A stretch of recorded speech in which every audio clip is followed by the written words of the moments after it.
What is up, everybody? Welcome back to another episode of Keeping It Real. And as always, I got a very special guest with me today, one of my homies, Jeremy. So, what's cool is that I've been wanting to do this podcast with him for a while. But again, as I said in previous podcasts, I've been out and about traveling the world. So, it's hard to find a time to actually do these videos with these people that I want to bring on. And the reason I want to bring Jeremy on is, we connected originally through, certain masterminds that we are in together. And yeah, we just call, we just catch up. We help each other. Jeremy for sure helps me a lot with, my personal branding content, or any times he sees that there's ways that I can improve. So I know today's discussion is going to be amazing. You're going to get to know him a little bit more. We're going to ask him some questions. But without further ado, I'm going to welcome my guest today, Jeremy Moser. Brother, how you doing today, man? How is Doing good, everything? man. Doing good, man. Thanks for having me. I'm super excited to just kind of see where we're going with this conversation. And yeah, thanks. Let's get it, man. Quickly introduce yourself to the people that don't know you, man. Like, where you're from, what you currently do, and yeah, anything interesting about you, my bro. Cool. Yeah, my name's Jeremy. I'm from Switzerland. I run an Instagram marketing agency. Started this about probably coming up on 2 years right now. We're doing, over plus minus 100K in profit every single month. Was a D1 athlete in college, played in California, now transitioned, declined the six-figure job at a Fortune 500 company to go run up this agency, and here we are. Hell yeah, hell yeah. And you're live from Switzerland right now? Yes, sir. Yeah. How is it, man? How is it living there, bro? Because you're the only person I know from Switzerland. Is different. Is different. I think everyone always obviously sees the mountains and whatnot. I'm literally like in the heart of like kind of the biggest city, like think Mhm. kind of like New York City of Switzerland. And yeah, it's nice. It's obviously sometimes you kind of forget how safe everything is, how nice everything is, how privileged life is really. I mean, when I compare it to like your story, right? When it comes down to where you're kind of from, that doesn't even exist here. I mean, to think Right. of some of that stuff is very crazy. I mean, here minimum wage is about $3,000. Oh. So like just gives you somewhat of the perspective. Like even if you're a brokey here, you still probably do better than most people in other countries.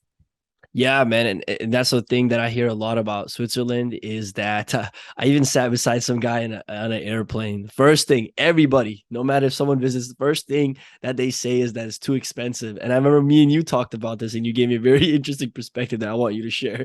When people say that Switzerland is too expensive. It's a very interesting answer that I get because I've lived in California, I've lived in Switzerland. I'm currently traveling back and forth between London and Switzerland with two apartments, and everyone's like, "Oh, it's so expensive and everything." But truth of the matter is, it's not that it's too expensive. You're just not making enough money to be able to afford it, right? And it Facts. comes from one of the things that I've learned from a mentor. Is like, look, you should be excited when your lifestyle expenses increases. I mean, certain people that I'm around right now, they're excited about this whole inflation and recessions coming on because it's like right now I actually have an opportunity to go push myself because my margins are getting smaller to go and actually increase and actually make more money and stop being comparatively broke. I think a lot Mhm. of people just say, oh, it's expensive. Whereas in reality, it's just like, no, you're just not making enough money because you're not doing enough or you're not doing the right things.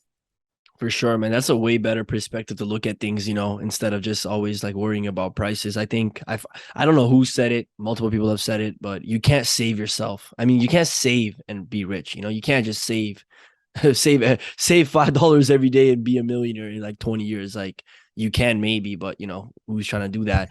That's interesting. I did not know that you lived in California, bro. How long, bro? Hey, it was 6 years. I went to college, did my undergrad there, played tennis pretty professionally, and then coached for 2 years up in Silicon Valley. Doing my MBA there, which was probably the most useless thing I've done. But hey, looks great on the resume. That's that's funny, bro. Yeah, I'm in the same boat with the school stuff. But yeah, I would love to hear your because I've never even asked you like your introduction to this whole online world and making money and even starting your agency. So just kind of going from where you were going to school in California, playing sports. I'm pretty sure you were like serious about your sports as well. So you probably saw a future there and just kind of letting that go and choosing the online world, building the successful agency that you have now. Well, let's just talk about the start of it. How you even became aware of it, and what were the first steps you took to kind of get started in this online space. I think how I got started is really kind of how most people start, right? Like you're kind of in college or like in high school, and at some point you're realizing like, yo, like real life is really knocking on the door. And at that point, it was like, hey, look, I need to get a job. But my dad was an entrepreneur. My mom had a stable job. And I just looked at it and I was like, my dad's life looks more fun. So I think I kind of got to do something on my own. And at the same time, I wasn't one that goes and says, "Hey, sir, what's my task and whatnot." So started to look at different ways to make money as a side hustle in my last year in college. Started to flip phones. Long story short, that went kind of okay until phones started to get banned because they were stolen and resold to me and whatnot. And after that, I kind of started to obviously naturally, once you start to go into the whole online world, you get targeted by these ads, right? So think about the Sam Ovens, the Iman Gods. So I got targeted with these ads for these amazing live trainings. And so I remember it because all of these stupid live trainings were during practice times, right? We obviously had morning waves and afternoon practices. And so I would start a Sam Ovens webinar, watch it for like 30 minutes, put my QuickTime recorder on. So I was like, dude, this is a one-time webinar. I cannot miss it. And so I would leave it Yo. plugged in, charging everything. So I would come back and be like, yes, I can watch it now. I would go through and like basically frantically check, like, oh, okay. They go through obviously the offer live stack and be like, oh my God, this is an $8,000 product. It can get me like financial freedom and I can buy it for $2,000.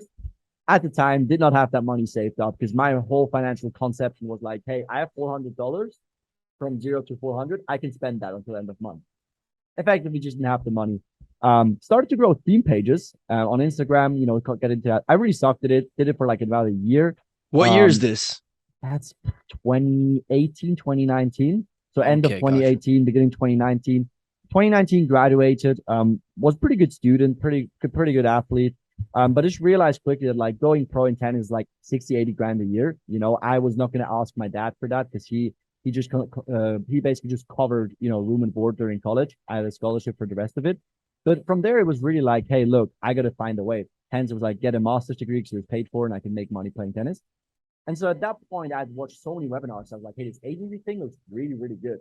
For a whole year, procrastinated. It's like that classic thing where it's like, I want to do Facebook ads and I had no problem actually doing cold outreach and whatnot. But when somebody said I want to do it, I backed out because I was a pussy and I was like, yo, I cannot run Facebook ads. So there's this whole thing of like zoning in, zoning out, doing a bit of Instagram theme pages on the side. And then really when I got serious about it was when the ominous virus hit. This is the best thing that happened to me. Just working 14 hours a day coaching from 6 a.m. to like 8 p.m. I was coaching or going to school. And then from 8 to like midnight, I would go and basically work on my business, which was like really nothing. But at that point, I was like, hey, look, now I have 24 hours a day where I can just work on this. Started growing these theme pages very well and grew a page like 50K or something, which wasn't anything special. But to me, it was like, hey, I have proof of concept. At the same time, I saw all these personal brands, course sellers and whatnot. They only use like fake followers and all that jazz, and they didn't know how to grow. So I was like, the growth method I used, I can go run that as an agency service. And to be quite frank, I just ripped off another agency that was kind of doing the same service. I was just like, I can just copy what they do. Um, Long story short, got my first client because I think naturally I was always decent at sales and like marketing side. But then the problem was my delivery was okay. The guy made an ROI and whatnot, but it was just not the real deal. And so that first client, I refunded him at the end of the day. I refunded him his stuff because I was like, hey, I don't think I can fulfill. But that really sparked in me of like, hey, I'm good at sales and marketing. The delivery I'm okay, but not really good at. I need a partner with it. So long story short, was buying ads from this one guy, and I knew he was really good at the copywriting content part, which I really sucked at. And so one day I just pitched him, hey, I have this client. Can you take over the delivery? I'll take over the sales and marketing. We'll split 50-50. He agreed, worked together, did really well. Um, Ended up firing the client. She was a pain in the ass. And then at that point, we were like, yo, like, let's go run up an agency together. And until today, we haven't met, unfortunately, because he's out in a different country. Wow. But that's really how we started the seven-figure agency. Yo, that is cool. Okay. Wow. So my next topic that I was gonna get into was business partnerships, but that just blew my mind that you guys still haven't met. Oh, that's so interesting. Um, but certain things that you said that I found funny, the whole webinar thing, because I've been there, bro. I've also been there when I was doing drop shipping and I'm going on stores thinking that these guys are killing it with their, notification like someone just bought this. And I'm like, yo, these guys are making so much money. I need to copy their store. Bro, I literally wanted to just copy this guy's whole store because of this notification thing. a fucking software that he had, bro. And then you So realize it was a widget. It was a widget bro, that the he had funniest put shit is in. like when you're a marketer and you get to see all these like kind of like, because we're let's just say we're more woke, right, to certain things. So like after like when you see things in certain angles that people don't, it's so funny because like I've been there, bro, and it's just like the timers, all that.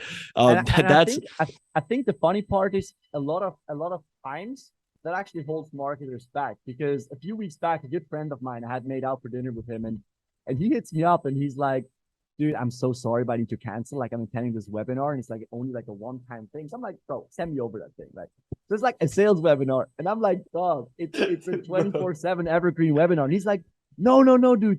It is this and this. Like, I'll be honest with you, this can really change me because I want to get into this. And I was like, dog, I just funnel hacked the guy. It's a thing. And he was like, oh. And it was that moment where I was like, oh, hold up. For me, I always thought that webinars don't work anymore because obviously they don't work on me. I know it's like a sales tactic.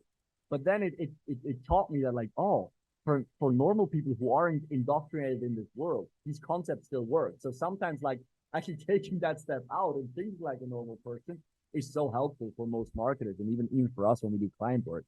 for Um, sure, man, for sure. Before we continue, this is to my editor as well, but you as well. I'm hearing some like staticky noise every time you speak. Double check your wires real quick. is that good for you? Because maybe it's No, me like touching it. like the voice is good, but then I hear like on the side as well. Like it's like it comes with it.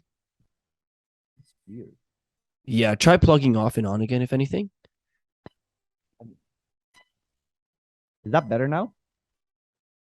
I see the thing is I hear your voice, but I still hear that like All right, on the let on the me side. let me just see if I can. Is that any better or no? No, I still hear it, All broski. right, wait, let me see. Does this work better? Oh, 100 times better. All right, Holy sweet. Then we'll do bro, this. literally the audio is better. Like it's No crazy. way, because that's when I plug Audio's it out. yeah, bro, the audio is way better. God damn. Um, all right, no worries. All right, Nacho, continue editing from this point when I start speaking. All right, let me know when you're good. Give me one sec. Fuck no. No worries, brother. We'll just still have the mic for the aesthetics. Yeah, just for the aesthetics, man. Just for the aesthetics. It's all about looking professional. Yes, sir. Yes, sir, bro. Seriously, the audio is better. It's crazy. All right. Sweet. Anyways, I'll just move on to the point that you're telling me. Go for it. Um, for sure. Another point that you made in your in what you were saying was the service delivery part, and that's a huge thing as well. I think it'll be a time to just kind of note to people that are starting in their agency, starting in their business. I think what you did was right. You know what I'm saying? Like you didn't take on a client that you couldn't do the best work for, right? And that's just good business at the end of the day. Because if you did do that and you didn't know what you're doing, that's technically like doing that. That's bad business. That's scam in a way, right? So I really respect that you did that, and even just refunding says a lot about you. And I read your tweets. I know the type of person you are, and you're big on this, like doing business the right way. So in this world where I feel like that's not that common, like I have to point that out, and respects for that for sure. But next thing, man, the business partnership, I definitely want to touch on this because this is something that I'm getting into more and more of as well. Working with people, right? Not just as partnerships in general, but team. What would you say are some, or you can give me your perspective on business partnerships and why why you think that you and your business partnership works? Because in reality, a lot of people, like I've seen, like especially e-com agency world, it always ends off like right now they're friends. 5 months later, fuck that guy fucked me over, owes me money, this, that, or whatever. So I would love to hear from your perspective, certain things that you guys think that you guys kind of do well that helps your partnership, and just getting that perspective from you, because I think you guys are doing it very, very well. Thanks. Yeah, appreciate that. I think that the key to everything in business is obviously trust. But I think really when you look at it, a partnership can be the biggest growth hack when you have the right partner. And so Mm. for me, the way I really approached life was like, hey, look, whether it's tennis, dating, I have a girlfriend of 6 years, or in business, it's like, you got to trust someone. If you come in and you're like all closed off and like, doing weird stuff and like you're thinking like, oh, I don't trust this guy, I don't think you're going to get very far. Obviously with my business partner, I had been buying ads from him for 6 months. Like, he provided tremendous value to me because I didn't know what I was doing. He helped me out quite a bit and probably saved me some money. So I had to trust on his side. He kind of knew he trusted me because I just brought him in on the deal and paid him on the assumption that he would actually do delivery, on the assumption that he would deliver as well as he did when he was running ads. And so we had a certain base level of trust. And I think the second biggest thing is values. When you have a partnership, you need to have the same values. Now, and I don't mean it's on a knock of it, but I've just seen a different agency. They parted ways. And it's quite simple because their values or like sort of their personalities and their approach to business just wasn't the same anymore as when they started. It was just like diverting. And so it turns into this, what you're describing, right? Is I want to go this way, I want to go that way. Now we both annoyed at each other and we crack heads. One thing that we've done extremely well, I would say, in our agency is we've had the same values. Both came from a competitive athletic standpoint. Both had high ambitions. Both were okay to put in the work. I mean, I think for 6 months, we made probably like 1K a month or something, like for 3-4 months, 1K a month for zero. And we just were speaking from like 10 p.m. until 2 a.m. and from like 12 p.m. the next day to like 4 p.m. every day, talking about ideas, speaking to clients, doing all that stuff. That builds so much trust because we're doing the work together. And then the second thing is we hold each other accountable. I mean, I've had someone recently listen into one of the conversations we have, and they were like, yo, it sounds like you guys are about to fight each other. Because like, I'll cuss him out if he doesn't deliver on ads. He'll cuss me out if I'm reacting wrong. If one of us gets emotional, like we're not going to be like, oh, dude, we're going to be like, bro, stop being emotional. Shut the fuck up. Get your shit in line, And having that accountability where like we don't take shit, like in a sense of like we don't take shit from each other, has been so big because it actually enables us to keep it real with each other, make progress faster, and not get stuck in this like, oh, I just hurt your feelings. Now I got to make sure you feel okay about it. And so I think that's really where we have this competitive advantage. Because if something doesn't, if something's not up to par with our standards, I'll voice it. He'll voice it. And in the moment, it'll really hurt my feelings and I'll probably be a baby about it. But then I'll be like, shoot, we want to hit that goal of 500K a month with the agency. So he's right. I got to step up. I'll apologize. He'll be like, cool, whatever, let's roll. And then we'll get back to work. No feelings harmed.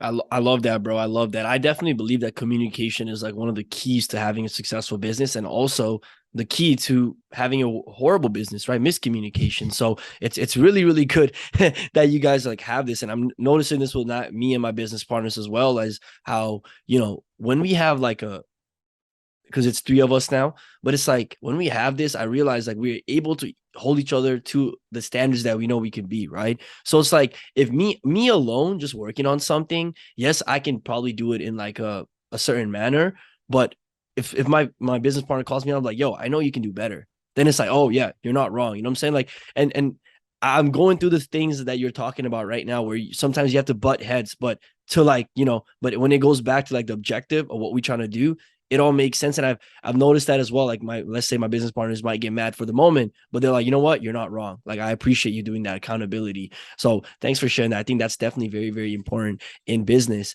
but in general, because I know you have team members as well. What are some other principles that you guys think that you guys adopt in your business that you guys like really like prioritize and focus on that help you where you are now today? One thing is lead by example, and that's one thing I want to dive into is a service delivery. Because if you listen to people online, they're just full of fucking shit, and I actually have to prove for it. But to follow up on it is basically the biggest thing is lead by example. I'm not going to be the type of guy that goes on holidays. I'm like, I see a team automated, resourced. I'll write a thread on how great it is that you guys do the work, and I make 80% of the income. I think if that's your approach, your employee's going to hate you and leave sooner or later. Facts. What we really do is, dude, if right now I get a team member message at like 10:30 p.m., they know exactly I'll get back to them whenever I'm done. If I need to get back to one of the guys at 11, that's fine. I'll do it. They'll see us in the trenches every single day with them. That's one thing. And then the second thing is we have this big mantra around integrity, which I think is one of the core foundations of our business, that we say we always want to do good by people. We've had clients where we weren't able to really deliver and like get them crazy high ROIs that actually came off and gave us referrals because they're like, hey, look, it didn't work out for me, but they actually treated us with so much respect. Same with team members. Every team member that we worked with is making at least double what they were making a year before, if not triple. Right. Because, I'm never going to be the guy that wants just to make profits. I just enjoy working with cool people. I enjoy having a team around that has the same value to me, that pushes me, that like challenges me. And so one thing that we're big on is, of course, look, I'm not going to go and give an employee the same salary as I have. Like, that's probably not the point of it. But we always make sure that as we grow our agency, we want to give our employees more chances to actually grow within the company, make a higher income so they can hit their goals. And that's just some of the points that I feel are super valuable for us to build a good team culture and have a team that actually enjoys working with it. Besides, obviously, not micromanaging, but that goes without a saying. Right. I feel you on that, man. And I've been on that, I've made the mistake of that whole, oh, my business is automated vibe. Fails. Short term sounds amazing. You're having fun. Long term, it's just not it. So I totally understand where you're coming from. And that's a really good point to make, man. Leading by example, something I've learned as well is, no matter the people I hire, I got to be the hardest working person. Like the way I look at it is like, I don't want anybody to even have like, not the chance, but like, I don't want to give them an excuse for them to call me out on anything. Like if I tell them to do something, they'll do it. And then they'll not only just do it because it's their work, but they also do it because they know I put in work as well. So it's not like I'm like, yo, do this. They can't be like, the fuck you mean? You do it too. Well, you're not doing shit. You know what I mean? And that's a huge thing because I've definitely made the mistake of just hiring people. All right, yo, just my business is automated, and that shit never works. And I think team culture, exactly what you said, team culture is so important, and having a strong team is so important. Another lesson I learned last year was that you yourself can only bring the business to a certain level. After that, it's actually your team that brings it, so it's a collective effort. So collectively, they need to be aware of the purpose, the objective, and also collectively, they should also be incentivized because otherwise, why are they working to make you richer? You know what I'm saying? Like, and this is to anybody that's an agency owner or a business owner. Like, honestly, just do good business. If you're making money and you're growing, help the people that are helping you grow along with you. It's only gonna help you more long term. You know what I'm saying? 100%. And like, here's the thing, right? Like, I think 3 years ago it worked. If you just pay someone $2,000 a month and they handle delivery for a 10K per month client, you can go and basically bugger off and do your thing. That's cool. But I think right now, and this is kind of where my rank comes into play. All these guys on Twitter are like, oh, systems, processes, automations, and like they make 20K a month, bro. 20K a month to me is like you're still broke. Like, you have no business automating jack shit because you haven't done anything. Facts.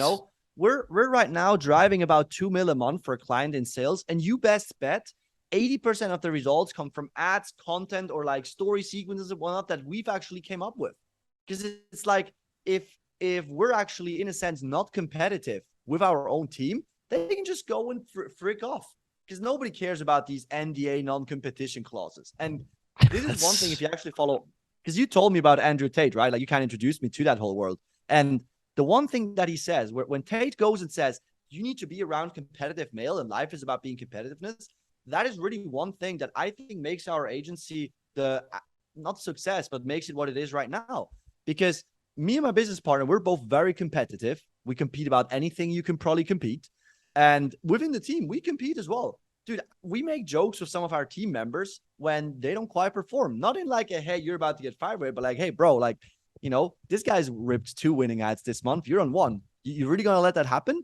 And it's that whole thing where, like, even if I once missed posting for a client 2 days and you're like, yo, you being cute? Like, what if my employee said that to me? And I was kind of like, that's a bit cheeky. But at the same time, I was like, damn, like, I got to step up because otherwise he's just going to be like, you're being lazy. I can just go and take that client from you and make the racks myself.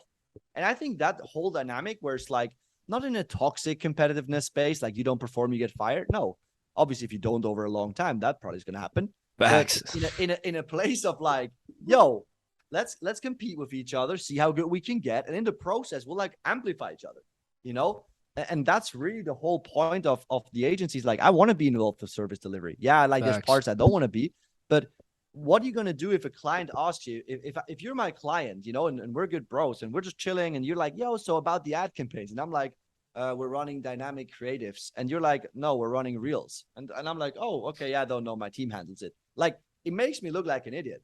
I like to know which ads we're running for which clients, how they're performing. So like, whether I'm or my business partner are put on the spot, we know exactly what's popping. We know what's trending. We know what to do. And I think that's really why, and I'm saying this as a fucking flex, we have over every client that we've worked with has stayed with us for at least 8 to 12 months, unless we actually went and said, hey, you're not doing the work. You're not as profitable as you should be. we're going to terminate this. Mhm. You know, and that, I think that just says it all, speaks kind of for itself, that like if your Facts. clients don't leave you, you leave your clients because they don't do the work. That's really when you know your service delivery is somewhat dialed in. And I wouldn't even still say that, hey, we have the best service delivery on planet Earth, but I guess it's just Right. better than most agencies. 100%. Couple of things that you said there is amazing, bro. The whole competition thing. I know you watch basketball or no? Yeah, of course. Of course. I forgot where I read this. It might have been like the revised version of How to Win Friends and Influence People, or just in general. Magic Johnson credits a lot of his success to having Larry Bird as a competitor. He says that like having Larry Bird made it where he didn't get comfortable, because imagine you're just the best and you're miles above people, right? And we've been there, bro. I mean, I've been there where I went back to, I spent a month with my mentor Brandon, spent a month with kids my age making 100 grand a month, and then I went back to school and all my homies, like just playing there's 4 PS4s in my condo, bro. It's 2 bedrooms. How do you fit that many PS4s? Why do you have that many TVs? You know what I'm saying? But like I've noticed, I get comfortable when I'm the man. You know what I'm saying? When I'm the man, when I go to university, everybody's like, oh shit, you already have a business. I'm the man. Like it stunted my growth. It genuinely did. I became lazier, right? Because you think you're the shit versus you're just, man, I love when I get that uncomfortable feeling when like someone's like, doing something. I was like, oh, I don't want to be a bitch. Like I can't let people outwork him, and I think it's that like natural competitive in us. And I think it's so important for us to grow. So like it's very, very key. And it's very dope that you have that environment. And that's definitely an environment that I think everybody should cultivate. And then the other end too, bro. One quick thing I'm gonna share. I'm not gonna expose the name, of course, just for privacy reasons. But recently I've been around an entrepreneur that's just very high level, and he works with someone that we all know, and I'll tell you after this podcast, that we all know. And this guy to a point now is going to be a billionaire, right? And he was telling me how like this billionaire, soon to be billionaire guy is involved in every process. He's like, it's not that, like he's there, like, making the stuff, but he's like, he knows, okay, this is the ads going out. He sees it, like, the copy. Okay. Like he's overlooking everything. Like his involvement is there. And that just blew my mind through this whole thing we were talking about with this whole automation shit, the mistakes that I made in the past about like, oh, hire this person, have this system done, like this guy is almost a billionaire and still he's talking to everybody. He's making sure that he's up to date on everything that's happening, from on his businesses. When he owns multiple businesses, that blew my mind. So I really like that you talked about that. And I think people can learn a lot from just, hearing us talk about certain things or the things we're talking about. Just if you guys have an agency or a business, you know what I'm saying? I'll be honest with you. Like most of these agency courses are fucking useless. Like I would never consider myself an agency expert. And without saying this as a flex, when I say stuff, I don't mean as a flex. I don't think I'm amazing. I think I'm fucking nowhere. But what we do is we do 100K per month profit. Like I haven't seen too many agencies go and do that. And I'm not even proud of it. It's cool. It's whatever. But when I say this, I'm like, it's not that hard. The hardest part is actually getting your clients results. Because one thing that I'll say what we did better than most people is we get our clients so amazing results. They just went and built a business for us. Dude, my outreach sucks. I suck at outreach. Hands up. Acquired 3 clients outreach. But just getting clients results got us 1 client into the door. I'll tell you after who. And he just basically gave us 60 referrals. 60, 70 sales calls of people who paid him 25K to get an interview with us. That. So he's like, all right, guys, you already paid 25K. You might as well add 5K per month to the tab because you're about to pay us this much. Bro, want to hear a funny thing? I just saw like a notification on the side as we were talking. I was just talking to someone. I just literally sent them our website and they're like, yo, this is amazing. Let's talk. Like when you have the results, when you have the work, you don't have to like go out of your way and sell. And even me, like my biggest way of lead gen has been referrals and people just referring me clients, because of the work that we do. And the reason I even brought on business partners was to make sure that our delivery is just that much more amazing. You know what I mean? Like I'm literally sacrificing profits I could have had. So like, you know what, man? I thought to myself too, like, it's not always about making money. I would hate to be the guy that's making like thousands of dollars, but I have all these people around me that I've worked with saying, yeah, don't work with that guy. It sucked. Like, I know some agencies that operate like that where their churn rate is retarded. You know what I'm saying? They're just signing clients, barely getting results, just signing new clients. Just, you know what I'm saying? That's how they're surviving. And I don't want to do that, man. I like when my clients are like, yo, like, you're crushing it, bro. Like, like we go now, vulnerability moment here. there was definitely a phase in my agency moment where I truly wasn't that, comfortable with my team, and even the work that we do. Like, I remember one time as well, someone high level sat down with me and he was just talking emails. And I was just thinking, I'm like, fuck, like, I don't even want to pitch him anything because I'm scared. Like, I'm like, bro, we're just not at that level where we can, do work that will impress this guy, and I felt like shit. I was like, what the fuck? And then I just, promised to improve. And now, bro, I am so confident in what we do. Every client that we've got ever since we've had this new partnership and everything with my team members, shout out Justin and Jasper, like it's been so elite where selling even for me is so easy because it's like, oh, you don't want to work with us? I bet. And I'm pretty sure it's the same way with you. You don't have to like hard sell no one. You know what I'm saying? You're not convincing people to work with you. No, like really, like that's the nicest thing, And again, what you're saying resonates so much. Like for me, this is the weirdest paradox of this whole agency game. We're being praised by our clients. Yeah, they're one of the few guys who deliver. And it's like this whole special rah-rah thing of like, these guys are amazing. They deliver, And I'm like, okay, do you know what? For some clients, we get amazing ROAS. Yeah, they should celebrate that. But it should not be so special to actually deliver for your clients. That should be Facts. the freaking norm. Right?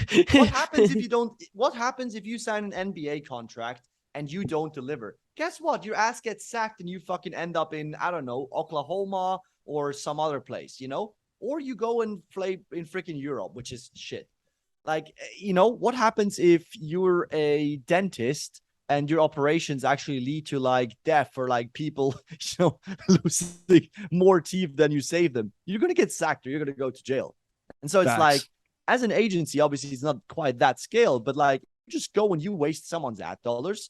That should not be like, okay, it didn't work. You should be embarrassed of yourself. Facts, bro. And I think too many people just go and say, oh yeah, 3 months minimum. And then when you ask him, what's your churn rate? 4 months. Bro, that's whack, And again, something you mentioned earlier that literally reflects what you're talking about is you taking on that client and refunding them because you're like, this, because that's long-term thinking. That's long-term thinking. And something that one of my homies said, we're at a meetup, right? And he was just talking about his business, right? And he goes like, there's a lot of sales agencies out there. How many are good? And then he goes to me and he goes, Splash, you know a lot of email agencies. How many are like really good? And I was like, you're not fucking wrong. You know what I'm saying? Like, and to the people that, and this always reminds me of the people that always talk about like saturation in the market. I'm like, fuck saturation. Just be good. Like, yo, if someone is better than me, I don't blame if my clients work with them. Right? Back. Like, Back. why would you? Like, one thing I remember a moment I had once, I was in Mexico, and this is again one of those, self-awareness times where I thought to myself, if I was at e-com stores, right? And I had students agencies that were doing better than mine. I'm like, what the fuck? Right. And I was like, knowing the agencies that I know exist, some people I know myself, some people that I know online, would I work with me? And I said no. And that's when I knew, okay, I need to change things. Because if that's not that, if the answer is not always yes, then like, how are you going to convince someone? You know what I'm saying? Like, I realized, man, like the best product in the market always wins. And your job is to be the best product. You guys are amazing. That's why your clients stay with you. We have certain clients that's about to be 2-year anniversary. This guy's known me since I was 20 years old, and it's so dope. And business is fun and awesome when it's like that. Were you about to say something before I didn't mean to cut you off? Sorry. Were you about to say something? No, that's it, dude. Like I resonate with that a lot. And again, right, I think at the end of the day, this is something that Moser said recently. It's like that. The sad part about this whole online world is that you call people seasoned that have been in business for 2 to 3 years. Whereas like realistically, you're seasoned if you're like, multiple, like you've been, tens of years in there. We have a client of ours who's been in sales for 17 years. And when we advertise that, it converts like crazy. She'd be like, what? It's been in there 17 years. That's crazy. Whereas like 5, 6 years ago, 7 years ago, that would have been the norm. That would have been the norm for you to be able to actually speak about a topic. And so Facts, just kind of right? facts. So it's like it shows that like the long-term thinking is not really there, because like I even caught myself doing this the other day, like glimpsing left, right, and center, like different acquisition channels, different platforms. And I realized, realistically, we're pretty good. And I would say we're top 1% of what we do on a very like data-based scale. But still, we haven't even reached the capacity. Like I'm still like, I'm still probably like, I can still do better. I can still do so much more that I can learn from a content perspective. And so it's this cool thing of like, once you actually really commit to mastering something, and you're like, hey, this is just the macro, the month, the 3 months, the year, just the macro, and you really go for the big one, sorry, micro, macro, whatever. At that point, that's really when progress happens. When you the micro 1 month, 3 month focus in, the whole macro situation is going to like exponentially amplify for you, because that's what you do now is going to help you for years. And so that's really kind of what our thinking is at the agency too. I love that. And that kind of goes to the next topic I was going to ask. You guys just mentioned that there's a couple of months where you and your business partners, you guys were barely making money, 1K profit, maybe no profit. And I'm a big believer in there is no one thing that, just blows up your agency. It's definitely a collective of different things that you do that, compound and throughout consistency that help you, grow. But what would you say are some of those things that once you guys started seeing some of your initial success, you're like, oh, like, like you can kind of track back to like, oh, it's because we do this, or we think like this, or we focus on this, that this is possible? I think the biggest thing for us to go from like, one client or 2 clients to like 2K a month to 10K to then eventually 100K was really one thing: proof of concept. It sounds so dumb, but really for us seeing month 1, hey, we put $1,000 in, we made $20,000 for this client. It was 1. Now we have a case study. Now I went to every deal and I was like, hey, we just did this, this, and this. And it sounded so amazing, right? Because it's a 17x ROAS. And so that sounds good. But 2, it's, some clients bought into that, but 2, it was the belief system. Like, it's crazy what you put your mind into it, right? Nobody thought you could run a mile under 4 minutes. The moment it was done, everyone did it. The moment we had that proof of concept that what we do right now gets people, turns $1 into $17, in our minds, it was impossible not to succeed with it. And that belief really fueled the actions that we took and how we approached everything. And then really within, 2-3 months, we were up to doing 15, 20K per month. And then from there, really like started to exponentially grow, because now we have multiple clients that we get great results. We get rev shares from multiple clients. Our beliefs really fuel the growth, so we get better results, which means more money, which means strengthening the beliefs again, which means we get better clients, more money, we start charging more, and it spirals everything. And so really for me, again, brings it back to actually getting people fucking results, which is what 95% of agencies are not able to do. If you're able to do that, it spirals your inner belief. Because I'll be honest with you, every time we have a client, which it's maybe 1 in 5, we cannot really get results for, dude, I have sleepless nights where I'm like, I suck. We are fucking retards, to the point where like I literally go and send the client a message, be like, hey, look, I'm so sorry, blah, blah, blah. And that's just some of the things where like you test yourself. If I had 5 out of 5 clients but I suck results wise, I will probably not be very comfortable, which shows when you pitch, which shows when you talk. It shows in everything. It shows in your demeanor. I agree with you on that, bro. Like, let me tell you, man, when I told you that phase where I knew the work that we were doing wasn't that good of a quality, like, bro, the confidence wasn't there for me. You know what I'm saying? Versus now, like, and even I think you can attest to this, because I can ask you about certain things about your business and you're not stuttering. You're not like, you are, the tonality is there, right? Same with me, same with people that know what they're talking about. And that's a big thing. And man, that, to what you said, I'll add on skills. Just skill up more so you can get results. Like, so many people, I think, in the agency space or business space in general, online business space, when they're starting, they're focusing on shit like website. Let me make a personal brand.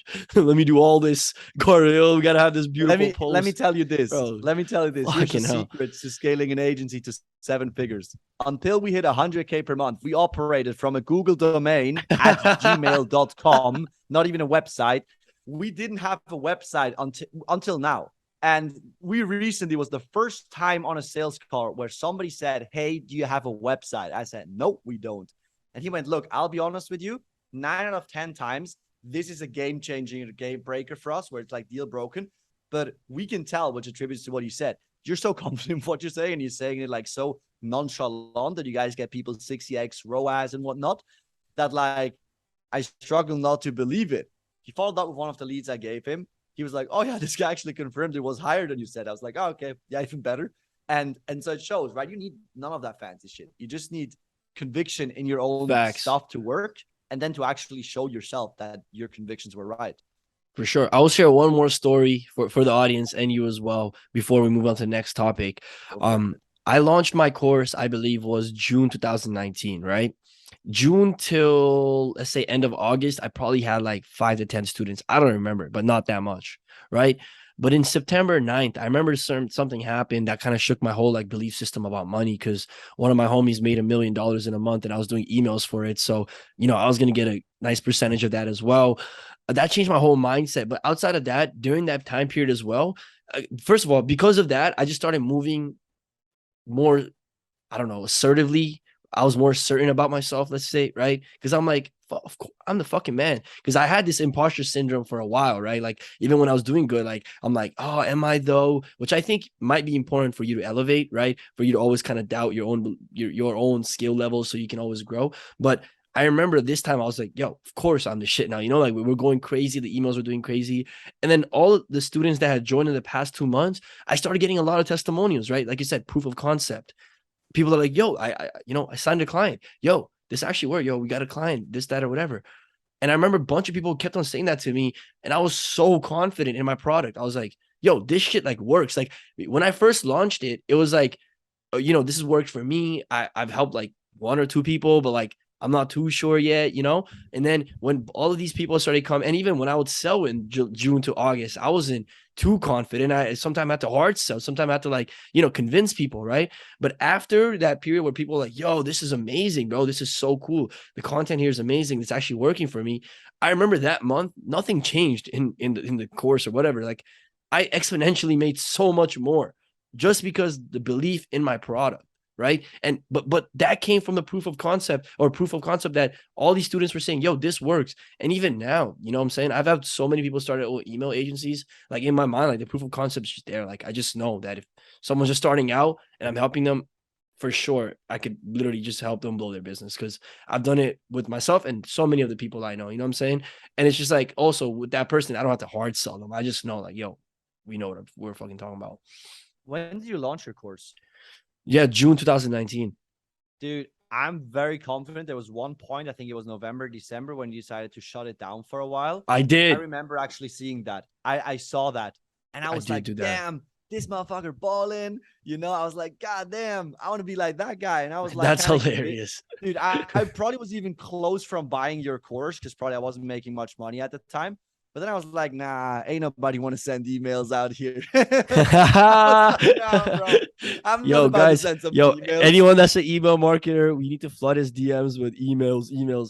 You just talk shit about our crew. No, you can't talk shit about our community and get Dude, get out of this. Hey, and everybody here's the listening that does emails, I want you to flood his DMs with just emails and bunch of fucking email stuff because he just called us out, boys. come and Everybody, pitch just me. flood him. And here's the funny thing. Recently, when we started to look at like sales cycles more, right, in terms of why are clients not more making deals, we realized that like a lot of clients had like really bad like sales systems and whatnot. And guess what was the biggest driver? Where like I went in and I started doing stuff and it fixed it really quick. Fucking emails. Mhm. I literally whipped up emails that like, and I'm not an email copywriter, so probably people do better, but I literally just whipped up some emails, basically bullying people to show up on a call, and like they drive crazy revenue. So I'm like, oh, now it makes sense. But for me at the time, I was like, bro, I'm not about to go write emails for people. I don't think that's going to be No, I profitable. think, bro, the way I look at it in the early stages, I almost had to convince people like, yo, like write emails, like you actually make money. And then last year on Twitter, I'm just seeing everybody's an email marketer. I'm like, yo, I don't gotta convince no one. These guys are willingly doing it. What? I'm like, I remember when I started, I had to like convince people. I'm like, why are you drop shipping? Stop that shit. Make money here so much easier. Like I had to do that stuff, and now everybody's an email marketer. But no, that was funny. But anyone that's an email marketer, we already know. Go to his DMs, flood him. He talks shit. I'll play it. I'm about to have a bunch of like freaking Splash fanboys in my DMs. You suck. You said something against email. I make more money than you. I'm here for it. You're gonna get a bunch of money Twitter people hitting you up, bro. Bunch of people. Anyways, let's get on to the next part. One thing I respect a lot about you is no matter the stage that you're in, that I always see you investing in yourself, right? And I believe that first of all, I think there's a huge difference between the 1% and the 99% of the people in the world, right? They do things that look stupid to the 99% because they're the 99%, right? They can't fathom what the 9%, how the 9% think and even do things because that's just 1% of it, right? And one of them is investing in ourselves, right? So many people are so quick to call consulting, courses, all these are scams. And don't get me wrong, there are horrible products out there, right? And just like there's horrible education out there. But what I respect is that no matter what stage you're at, you are investing in yourself. You're always learning. You're always growing from people ahead of you. Quickly touch on that, because I think that's so important, not just for the person that's just starting out, but the person that's killing it right now who wants to get to the next level. Yeah. So I want to take a quick back turn, because I think that some people can resonate with that. Really, for me, that started with tennis. I'm very untalented in business. I was very untalented in tennis. But I would outwork any motherfucker in the room. So back in sophomore year, I wasn't making the lineup.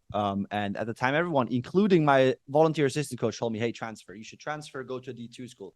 And for me, I just had this ego about like, hey, I'm a D1 athlete. And so I was like, listen, I'm not going to go transfer. I'm committed to this place. I'm committed to this university. I'm going to graduate from here. Fuck you guys. Obviously had a very lovely girlfriend, which obviously was a reason to stay as well. But at the same time, that was really the reason. Like, I want to make the lineup. So I went home and basically just outworked everyone. I would go and invest in books on like tennis strategy, invest in like, you know, like coaches. I would go give 5 lessons every day so I could go finance coaches and all that jazz. And I competed my ass off the whole summer, came back and basically whooped that probably 5 out of 7 guys on the team, something like that. Played top 3 spot next year. I ended up winning a championship as a captain. And so in business, that really transferred quickly. I learned very slow. Until this day, I'm not the greatest at content. I kind of suck at the whole like theme page stuff and whatnot. But the one thing I will say is that, like, listen, if you go and tell me that, hey, I need to go and learn, and this person is the guy that can actually help me, I don't care. You know, I joined this mastermind recently from, I'm not actually going to mention it, but I came in and it was like so much value. After 1 month, I was like, you know what? Like, I'm so confident in this investment. Again, comes back to the whole confidence play. I'll go pay in full for the next year. Screw that, you know? And I think the biggest power is always that, look, you can either go and figure it out by yourself, but it's just this whole trial and error, not sure whether it's the right thing and whatever, which again, kind of pampers your belief systems. Or if you actually know how to pick it, and again, you're probably going to fail once or twice. But if you follow someone with a proven track record, you invest in them and you actually take action on what they teach you, there's so much belief. Like, every time I invested in myself, I've seen a jump in the business because it's like clarity plus commitment. I got scammed for $2,000 on like an Instagram shout out, whatever. But that was the best money spent, because now it was like, yo, I put like $3,000 into this. I've got to make this work, because otherwise I'm just going to look like an idiot. And so, like, same when I invest, I'm like, all right, now I got to take action on this thing. You go and take massive action, and then miraculously you get to the next level, and you're like, oh, all right, I guess here we go again. What's the next big thing? You know, Huge. That's really kind of my mindset behind it. No, I respect that, bro. A couple of things on that, man. First, I will say that, you know, I think, man, you've probably been there as well, man. When you were just starting out, you had a number in your mind. You're like, if I had this, I could do anything in the world. And now you look at the same number now. You're like, well, I would jump off a building, shut all my business down, and burn my white couch behind me if I hit that number, right?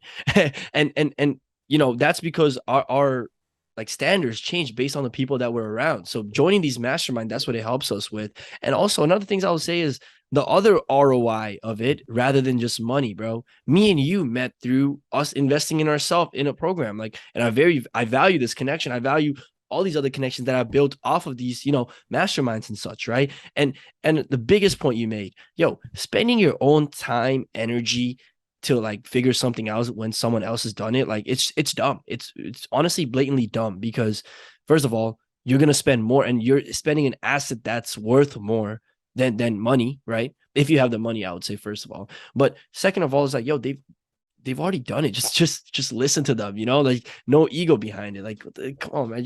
You progress so much faster when you just listen to people and they have done it. I'll say one thing that's a bit controversial. But I basically, my first serious course that I bought it on a credit card, and I did not have the money to pay it off. But with that being said, I'm not saying that is the way to go, but there was something about that where like, yo, now you actually got to go make money. Funny enough, you know, I then made it up through like winning a tennis tournament and whatnot, so I got lucky. But funny enough, that really propelled me to take a ton of action. Bro was like Nadal at the tournament. He's like, no, you're not winning, bro. I gotta pay for this course. But the crazy thing was, a client of ours, he's built now a multi 8-figure company, and he started out with credit. He just put everything on that fucking credit card, and he just knew, hey, if I put 20K down on this like property, it's gonna make me this much back. My credit expenses are this Wow. much, so I'm less than 1K profit. So at one point, he had like, I think 1 mil or something in credit card debt, but his cash flow was like 150 a month. And so Wow. to me, one of those things is like, look, if you don't want to invest in yourself, or if you say, oh, I don't have money, you have money, you have a credit card, but you're not willing to use it because something's holding you back.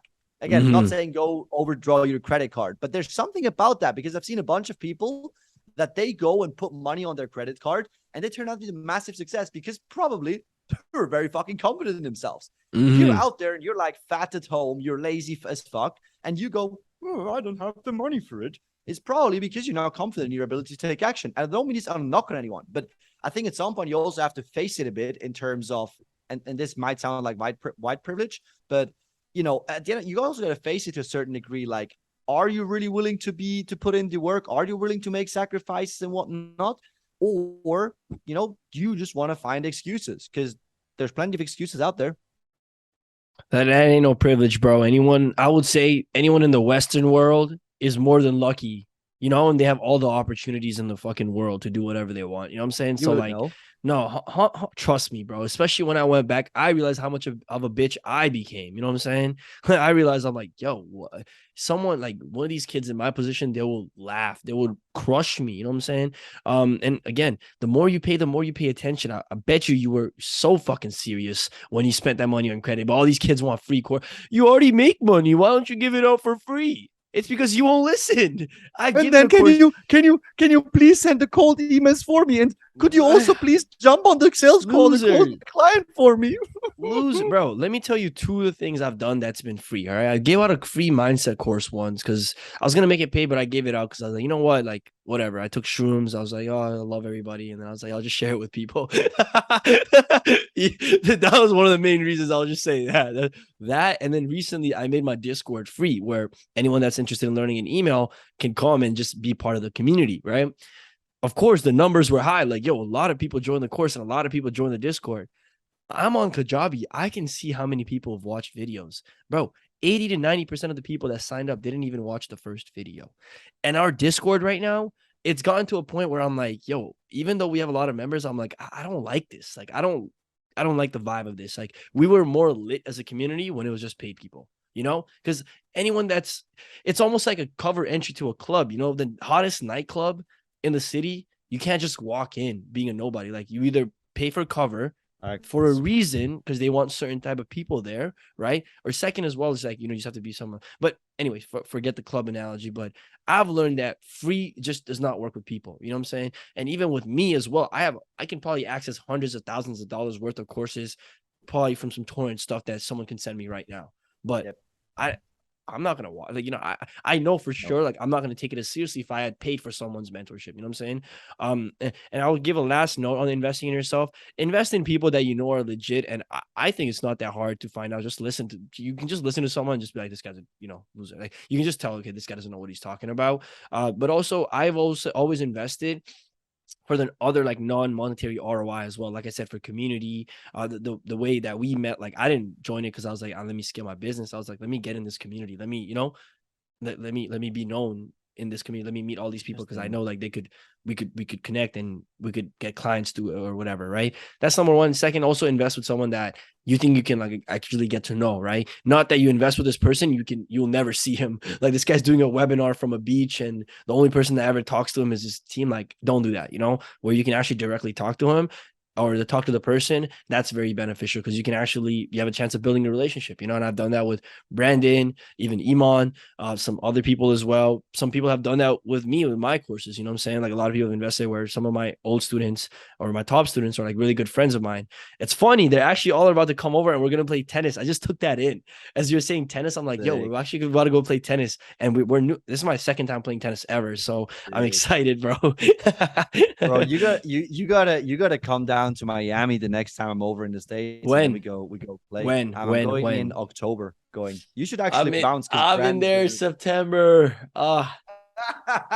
September, I'm there. I do not know October, but depending on how things are, maybe. I don't know. I'm not guaranteeing anything yet, but maybe. You know what I'm saying? Let's talk about because I know you help a lot of personal brands and people with brands online on their business side of things. And something that I saw you start doing more of, because before you're just more of like a back end guy, we do the work, don't really care about the personal brand. Now you're growing your personal brand, Twitter, content. Talk a little bit more about that, man, and how that's been that journey and just even future plans with that.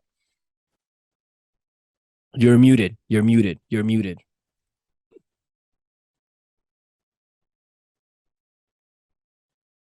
Oh, that's weird. Can you hear me now? Yes, you're good. That's weird. Yeah, basically, I mean, honestly, my personal brand so far has been the biggest regret I've had. I've started first online about 2.5, 3 years ago at this point, or three plus years ago. But my biggest regret is that I've never really stuck with it. I've had this thing of like shiny object in and out. And I'm like, oh God, I could be at like 50, 60K followers and it would be a fucking sick brand because you could literally see me go from like out of an office, refunding clients, everything, to now running a decent business. But again, the biggest thing that I've seen is that there's not a lot of good personal brands out there. Everyone's just here to sell. And for us, I don't have a plan right now of launching an info product because I just like the agency and that's just kind of my jam. And so I'm just like, hey, look, like it's going to give me the personal brand's going to give me access and it's going to give me exposure. And so if I can go and just talk about some of the stuff that I think I know or that I've done myself, I think it'll resonate with certain people. And I think it'll be great for client acquisition. It'll be great to later on maybe get the opportunity to speak, the opportunity to consulting gigs. That's really why I'm building it. But nonetheless, building a personal brand is honestly one of the biggest assets you can have. I mean, look, through my personal brand, I was able to connect with you. I was able to connect with a lot of people. I was able to actually like close a lot of clients because they're like, oh, this is a real person doing real things. He's speaking to me, whatnot. I can see what he's doing on a day to day. And so if you're running a business, like, look, your personal brand's the biggest asset. Look at guys like in our little online space. Sam Albans, huge personal brand, fell off content-wise, fell off as a business. Hate to say it. Iman, huge personal brand, built multi-7 and now an 8-figure business out of a personal brand. And so when you look at these people, Ty Lopez, bro, gonna be a billionaire because of a personal brand. Andrew Tate makes $6 million a month from his Discord only personal brand.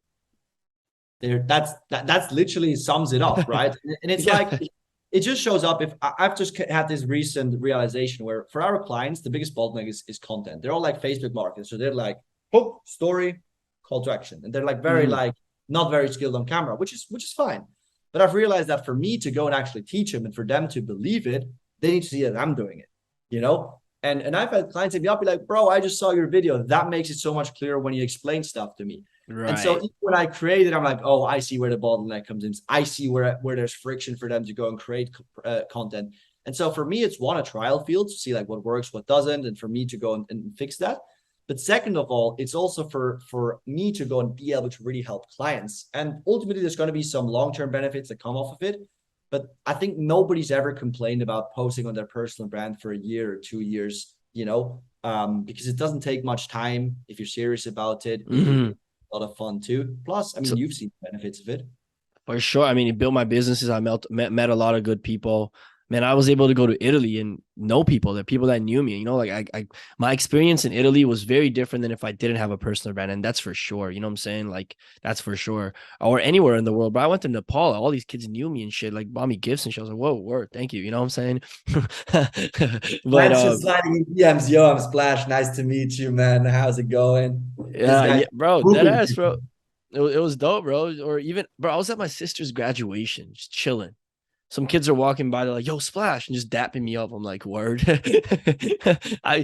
of the funniest I had was, man, I think it was once I was telling my friend, this is when I was like, just 18 years old, bro. Like when I first started my personal brand, this is when I was more active on YouTube. By the way, I'm going to be more active on YouTube.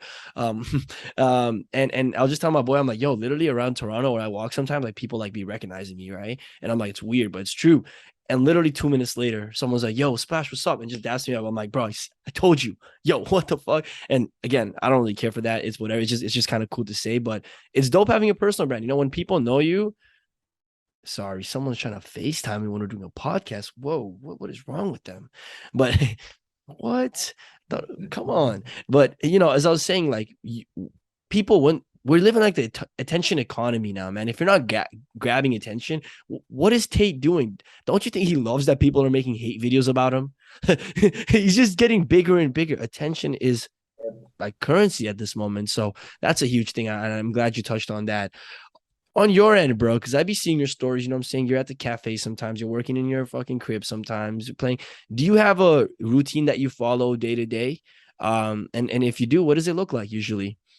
Yeah, I would say that's the one thing I would say I criticize about myself. But again, this whole routine stuff, yeah, it's definitely beneficial, but I think it's overrated massively. I mean, right now I'm kind of traveling back and forth between England and Switzerland, and so it's hard to set up a routine. But usually my routine is really simple. I wake up in the morning. I try to wake up like 6, 7.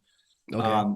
I just like doing cold showers, dude. That's probably the most like guru-like you're ever gonna get me. That's just something I've done. I've done it as an athlete for years. So you meditate for 4 hours, cold shower, journal, do a Wim Hof breathing, you know what I'm saying? Like gratitude journal. Oh, okay, got you. And I finish the clients and go to sleep. That's pretty much it. That's cool. No, I just go like I used to do cold showers because I was just so like anti cold shower. So it's just like it's uncomfortable thing. I like doing it still. I feel you. Yeah. And then I usually I hit the gym either in the morning first thing, or I go like around after lunch or afternoon. Doesn't really matter. Go and hit out some basic work. See, I just look and go like, hey, like look, what's gonna make clients the most money? What's gonna make me the most money? All right, these tasks go first. Everything else can wait. And then I just kind of roll from there. I have some lunch.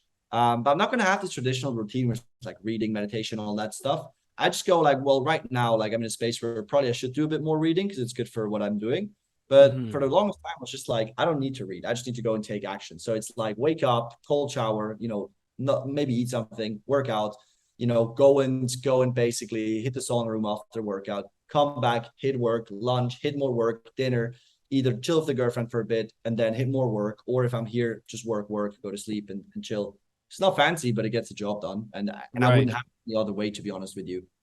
Yeah, I like that. And something I've noticed is everybody's different. You know what I'm saying? Like I've noticed some people that are just like strictly routine, and I've met some people like you that, like they literally perform better without one. You know what I'm saying? So I think it's all down to self-awareness, but it's good to hear that. Would you say that your days are usually like, somewhat similar? Like there's almost like a little structure that you follow. It may not be like a routine, but per se, but it's like some kind of structure you follow where it's like, similar things. Yeah, I would say there's definitely some similarities in there. It's obviously just like there's going to be a workout in there. And I think I'm very big on that right now, just kind of pushing myself to like an extent where it's like discomfort again. And then it's just going to be one block where I'm just going to try and write content, come up with stuff, come up with ad ideas for clients. There's one block where I'll just go through like admin stuff, look at like if we need to actually build out something on the operational side and whatnot, then the food part. And then I think the one thing I'm big on, and that's just one thing that I value a lot, is like making sure I make time for my girlfriend. I think having relationships is important. I think it's something that like everyone just chats shit on. I think it's very pathetic. For me, people are losers. Let's just make that point. We talked about it before the podcast, and I want you to touch on it. Maybe 2 guys with like 5K followers each. Nice. But yeah, like I just think it's one of those things where like it helps me calm down because like her day is very different. Like she works a 9 to 5. She like works with kids who have autism, and it's so nice because I be picking her up and like if these kids in like a wheelchair with autism, giving her a hug for like I don't know, picking up their pen that fell down during a lesson. And it's like one of those things like I come fuming home because like, oh, this client screwed up a sale. We could have made 2K more in commissions. And then, she'd be talking about like how one of the kids had like the dad lost in a stabbing and whatnot. And it just puts things very nice into perspective sometimes that you kind of need to not kind of get lost in this whole like entrepreneurship game. No, I love that, bro. I love that. Certain things I would say I rather have just like a stable relationship than just be out here trying to chase hoes while trying to build a business, bro. Because let me tell you something, as a single man, that is very hard. Not saying it's not doable, But even me, bro, I don't do none of that shit. I'm so focused on myself right now where like that's just a whole nother distraction.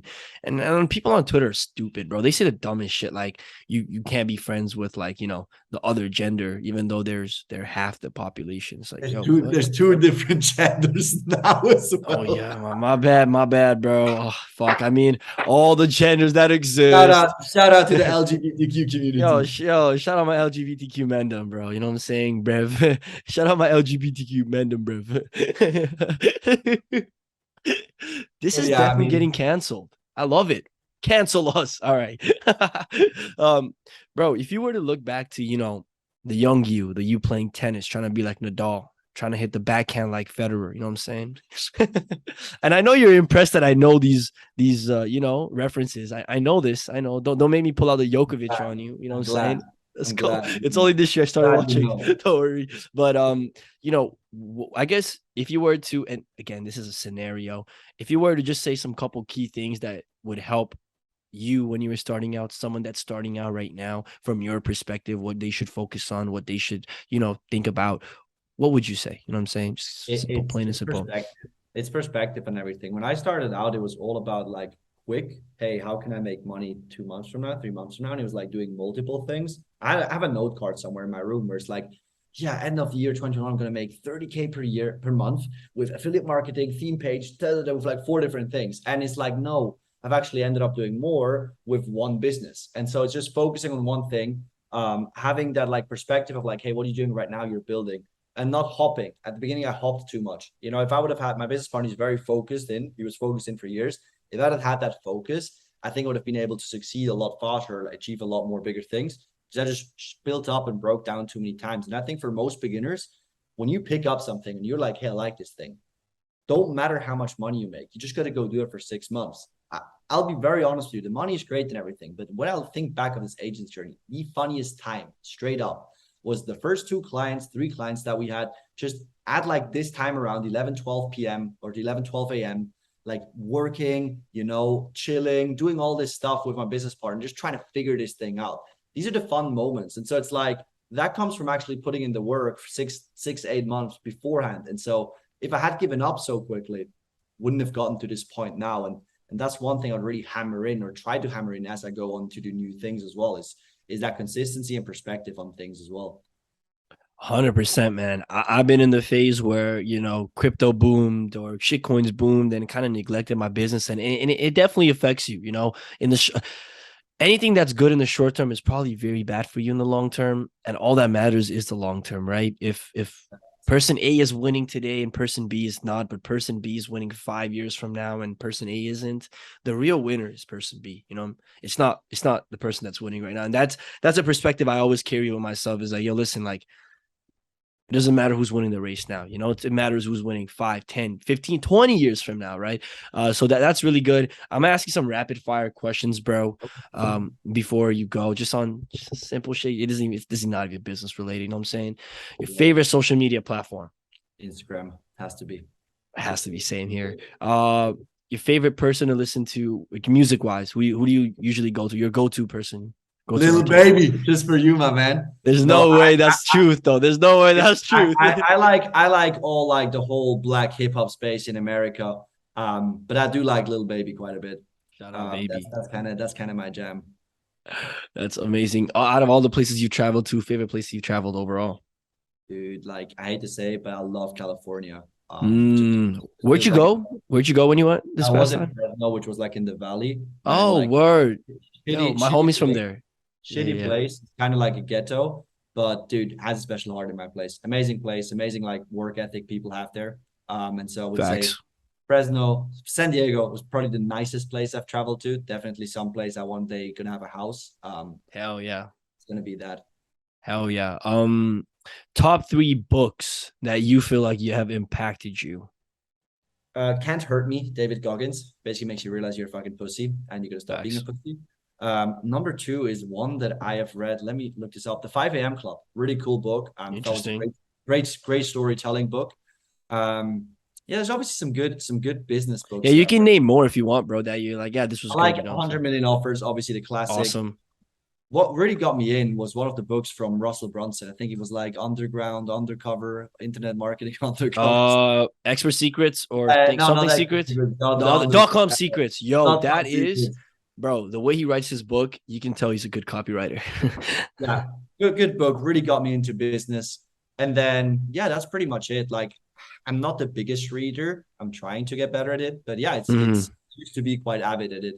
But really, I like the mindset stuff. I'm big into the whole mindset Same. thing. But I think that's just more interesting to go and read because I can go marketing. You don't really need to go and read. You can just Google marketing techniques and then you just go apply it and see if it works.